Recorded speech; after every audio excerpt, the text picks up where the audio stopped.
Okay, obviously a big win for us.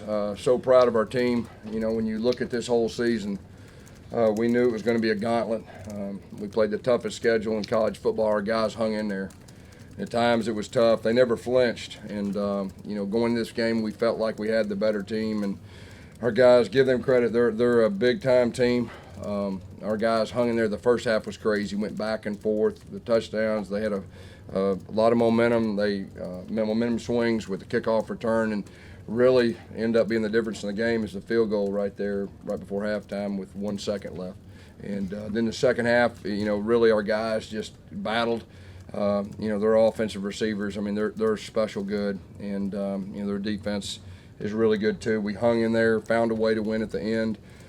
Just an electric environment. You know, so thankful for our fans. I mean, this is the best atmosphere in college football. They proved it again. I think they had numerous penalties because of the noise, and they were the 12th man. But you know, our seniors, we talked about leaving a legacy for those guys, and they left a great memory for them, something they can hold on the rest of their lives with the Auburn family. And then we got a chance to win 10 games, and you know, that's a really good accomplishment, and you know, especially with the schedule that we played. And just real proud of the guys in the locker room. Our young quarterback battled. He protected the football. That was his first Iron Bowl, and he gets a victory at home.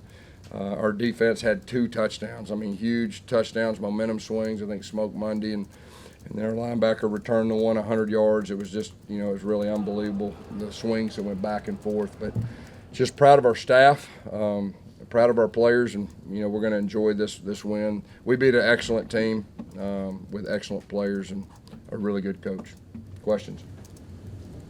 Guys, what makes you so confident you guys could win in the fourth quarter? At halftime, you said you're going to win. Yeah, you know, just, you know, when we played at home and we played and we get the fourth quarter, we find a way to win.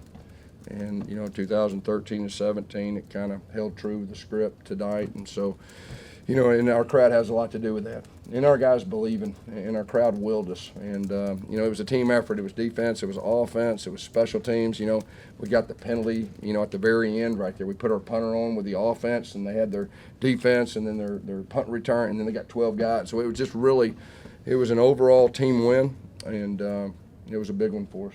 Coach, you spoke about the kick before halftime, but as far as Carson's performance as a whole, you know, 4 for 4, also the one that he didn't count. Yeah, how about that? I mean, I took 3 points off the board in the Iron Bowl, and then he comes back and he makes it.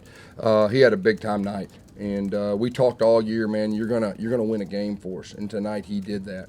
And he's an excellent kicker. That'll give him a lot of confidence moving forward. But very proud of him and our field goal unit. Yes, Booby and Bo running game. You guys 181 rushing tonight. Yeah. Yeah, that's big against that defense. You know, our goal was 200. We were close. You know, there were some tough runs. I mean, some really tough runs. Their defensive front is excellent. You know, and their secondary is as talented as anybody we played. Let's talk about the Shivers touchdown. Yeah. So, you know, we went Wildcat, and, you know, Schwartz, he got hurt the first play of the game, and we did have him. And Eli was back and forth. Matthew Hill went out at halftime, and we were struggling with receivers. We had a couple substitution things right there before halftime. We had to burn some timeouts, but we were 4 receivers down. And so Shivers had been doing that, you know, earlier in the year. So we just plugged him in, and he ran the guy over, knocked his helmet off, and got in the end zone. That was a huge play. I think it was 3rd down and 5, you know, and that was a big play in the game. Guys, we talked a lot about the offense finishing drives tonight. You guys were able to do that. What was the difference? Yeah. Just we're getting better. I mean, you know, we've grown, and our quarterback's grown, and, you know, we're still, in the top half offensively. The problem is, you know, the 3 previous times we played, top 5, top 10 teams, we hadn't put enough points on the board. But, you know, tonight, obviously there was enough points. You ever seen a guy like Shivers that size do something like that to defend? He's a powerful guy, you know, and he just barely stepped out of bounds on that one, or it would have been house call, I think, you know. So he's an electric player, and you know, he's low to the ground, you know, and that was a very, very powerful run. Just for a freshman quarterback, this kind of environment, this kind of game, how hard is that to play with the basically calm? Yeah, I've said it all along. He's got something special to him. He'll win a championship. I told you that this week before he gets out of here.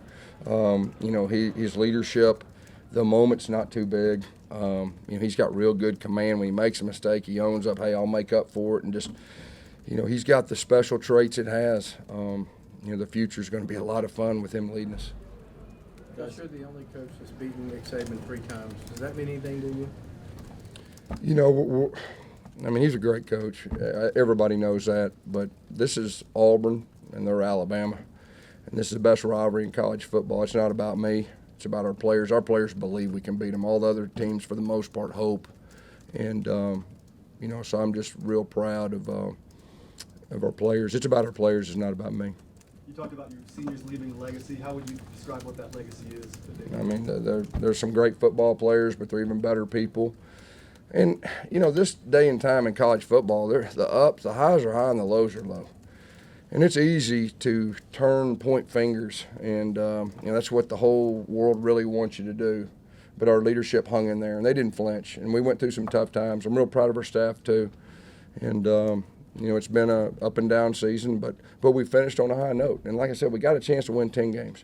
And that's a real special thing, here in the West and in playing the schedule that we played. Coach, you have a few words with Coach Saban right there. You turn around and the field's being stormed. What is that moment like? And do you get to enjoy that as well along with the fans? Yeah, there's no doubt. It's a real special. Anytime our fans are down there with us, and of course we've been fortunate enough the third time, and it's just like, it's a wow feeling. It is. And, the Auburn is the Auburn family, and this game obviously is very important. And just happy that we could get a victory for our fans, and they were just so huge. I mean, the place was going nuts the whole night. It wasn't just the fourth quarter, and just a great environment. We had a lot of, it was just really something to be a part of. Gus, you probably haven't thought about this, but you've beaten Alabama both times. You've had 1 second added back to the clock before the end of a half. Did you catch that? I didn't know if you caught that. I'm not real savvy, but I just wanted to say that. You didn't want the first one. You wanted the second one. Just how big of a moment was that for you guys to get that, and then Anders to get the snap off and then kick it? Yeah, it gave us the momentum. I mean, it wasn't just the 3 points, but it gave us the momentum at halftime. I mean, the guys come in the locker room, and we were just talking about getting the fourth quarter. I mean, that's really what we talked about, and we were in the game, and our guys found a way to make some huge plays, and the 2 defensive touchdowns was huge, and we had a big punt return. That was huge, and their kick returner is unbelievable, and we tried to pooch it, and we tried to kick it away, and he's just a real special player.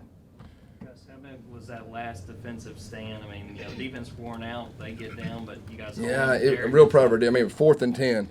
And then they got it, and then we hung in there, and we forced them to kick a field goal, and it hit the upright, and that's the kind of things that happen, when your crowd is just unbelievable, and this is a big game. There's a lot of outside pressures and variables, and just unusual things happen sometimes. Was the last when you got the penalty at the end? Yeah.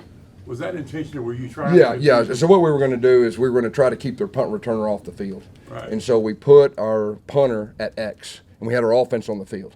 Right. And they had their punt return, and then they rushed their defense on, and they forgot about their punt returner. And so that's how they had 12 guys in the field, because we were going to go ahead and shift, and we were going to have him punt it, and we were just trying to find ways to keep him off the field in that moment. And we felt like if we get the defense, we could kick it and flip the field. And, they were trying to rush people on, and we got 12, and we ended up winning the game. Has that been the playbook all season? We've had it, but this kick returner will make you do things you normally wouldn't do, and our whole goal was not to let him beat us. Of course, he house called the one. That was huge, but we were just trying to find different ways. Bo punted one, it went in the end zone, but we've been working on it all year, and then we had the punter with the offense just trying to keep their defense on there without their returner, and that was what caused all the confusion and caused 12 guys in the field, and it worked out pretty good. Going back to that final defensive stand on that 3rd down, what's it say about Derek to be able to just get his hand up there? That was huge. I mean, hey, we talked about, the 3 losses we have. I mean, there's 1 or 2 plays in all those games that could have went the other way. We had to make those ones, and that was a huge play in the game. I mean, Derek's, I think he's the best defensive player in college. If there's a better one, I mean, they're pretty special. But, big time players make big time plays and big time game. He did that, and that was a huge game. Did Daniel make some adjustments on kicking? It's the best I've seen him kick. Yeah, I mean, he was just waiting on this moment. He's a good kicker. We changed deep snappers, about 4 or 5 games. That messes with him, and, he's starting to get in a rhythm. But this will give him great confidence moving forward. He's a great kicker, and he's very talented. So, moments like this will help him moving forward. What you gonna do I tonight? don't think anyone in the country expected this game to be such a high-scoring game, the highest scored ever. So you Wow. talked a lot about the crowd, but is there something else that just really, you know, your defense did their job like always, but was there just something that maybe your offense kind of flipped the switch on, or just said, you know what, hey, we Yeah. got to do this tonight? We just talked about, you know, it's about us as a team. It's not an offense. It's not a defense. It's not a special team. Let's go in as one. Let's play as one. And there's going to be a lot of ups and downs in the game. That's the way these. Let's not flinch. Let's not flinch. Let's get the game in the fourth quarter. Find a way to win, and we're going to make those one or two plays that we've just been that close. And tonight we did that. And on the sideline, you know, there was a lot of ups and downs. There wasn't anybody, oh, God, I mean, we just hung in there. And that's what you got to do against a big-time team, and we did that. What you gonna do tonight? Are we going to Waffle House? Yeah. It's going to be a ham and cheese omelet, scattered, smothered, covered in chunk. I'm going to get some extra bacon. I'm going to get an extra waffle, too. So that's going to be the order, so go ahead and have it ready, man. Coach, to win this game and honoring Pat Dye when the first Iron Bowl came on the Plains 3 years ago. Yeah. I mean, the '89 team, I mean, they made this happen. I showed our team about a 5-minute video of the '89 game and just everything that lead up to it and how we got the game here, how Coach Dye, you know, and the others got the game here and then winning, and Coach Dye in the locker room. And, you know, so that was real special. And we told our team, let's honor that group too. And so we did that. You know, Tim Cook was here as our honorary coach again for the second time, did a super job, you know, speaking to our team and led the fight song for, you know, the last 2 times we beat them here. It was just a real special moment. We have a lot of our former players here. Just real happy for them to enjoy this moment. Coach, what do you think Rob Bramlett's doing tonight? Oh, Rob Bramlett's smiling.